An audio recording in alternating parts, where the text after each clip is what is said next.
DSP గారు నాగం వర్షిత్ రెడ్డి గల్లబట్టి వాళ్ళ Bharatiya Janata party జిల్లా అధ్యక్షుడు కార్యకర్త మీద బహిరంగంగా దాడి చేయడం జరిగింది. ఇవాళ కాంగ్రెస్ పార్టీ తెలంగాణ రాష్ట్రంలో పోలీసులతోని వాళ్ళ దాడులు చేసుకుంటూ అధికార దుర్వినియోగానికి పాల్పడుతూ ఇవాళ ఎలక్షన్స్ లో కుట్రలతోని గెలవాలని ప్రయత్నిస్తా ఉన్నది. ఇవాళ డీజీపీ గారు కూడా మేము ఫిర్యాదు చేయడం జరిగింది. శివరాం రెడ్డికి వెంటనే సస్పెండ్ చేయాలి, శాఖాపరమైన చర్యలు తీసుకోవాలి. ఎందుకంటే ఒక వీధి రౌడీలాగా కాంగ్రెస్ పార్టీ కార్యకర్తలాగా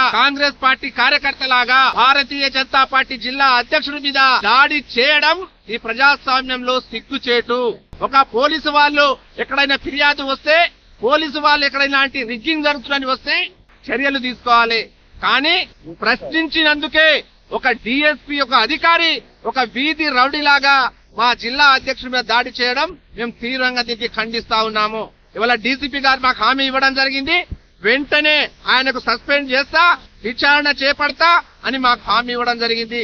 వెంటనే డీసీపీ గారు మీకు మేము ఒకటే ప్రశ్నిస్తా ఉన్నాము, ఇక్కడ పోలీస్ వాళ్ళకు ప్రశ్నిస్తా ఉన్నాము, ముఖ్యమంత్రి రేవంత్ రెడ్డి గారికి ప్రశ్నిస్తా ఉన్నాము. తెలంగాణ రాష్ట్రంలో ఎక్కడ చూసిన పోలీసు వాళ్ళు, ఎక్కడ చూసినా ఇవాళ అధికార దుర్వినియోగానికి పాల్పడము. ఇవాళ పోలీసు వాళ్ళు ఇవాళ ఎలక్షన్స్ లో ఎక్కడ కూడా అధికార కాంగ్రెస్ పార్టీకి అమ్ముడుపోయి ఇవాళ రిగ్గింగ్ చేసుకుంటూ పోతే ప్రేక్షపాత్ర వహిస్తా ఉన్నారు.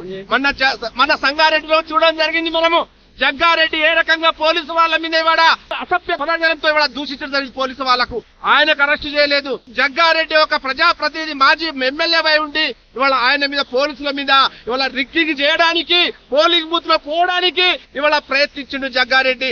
ఆయన మీద యాక్షన్ తీసుకోలేదు. కానీ రిగ్గింగ్ జరుగుతుంది, ఇవాళ ఇది ఆపమని చెప్తే ఒక జిల్లా అధ్యక్షుడి మీద ఇవాళ దాడికి పాల్పడము సిగ్గుచేటని భారతీయ జనతా పార్టీ విన్నపించుకుంటుంది. మొన్న మక్తాల్లో జరగడం జరిగింది. ఒక ఎమ్మెల్యే ఇవాళ శ్రీహరి గారు ఇవాళ మా మహాదేవ్ అని ఒక బూత్ వార్డు కార్యకర్త ఇవాళ చనిపోవడం జరిగింది, ఆత్మహత్య చేసుకొని చనిపోవడం జరిగింది. మహాదేవ్ అనే మా గిరిజన ముద్దు బిడ్డ ఆయనకు భయభ్రాంతులకు గురి చేయడం వల్ల ఆత్మహత్య చేసుకోవడం జరిగింది. కనుక ఇవాళ వెంటనే మీరు అన్ని సంఘటనల మీద భారతీయ జనతా పార్టీ ఇవాళ డీజీపీ గారికి మేము ఫిర్యాదు చేయడం జరిగింది. కనుక ఇప్పటికైనా డిఎస్పీ గారు నల్గొండ జిల్లా అధ్యక్షుల మీద చేసిన దాడి వెంటనే మీరు విచారణ చేపట్టి ఇవాళ శాఖాపరమైన చర్యలు తీసుకోవాలని భారతీయ జనతా పార్టీ డిమాండ్ చేస్తా ఉన్నది.